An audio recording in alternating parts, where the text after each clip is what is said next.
রাধারানীর বিগ্রহ গোপীনাথ থেকে ভগবান সচল মূর্তি ধারণ করে গোবিন্দ ঘোষের শিহরে সে ডাক দিল, বাবা ও বাবা।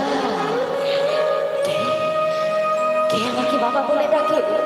না, আমি কারোর বাবা না, আমাকে কেউ বাবা বলে ডেকো না, আমি কারোর বাবা নই। বাবা,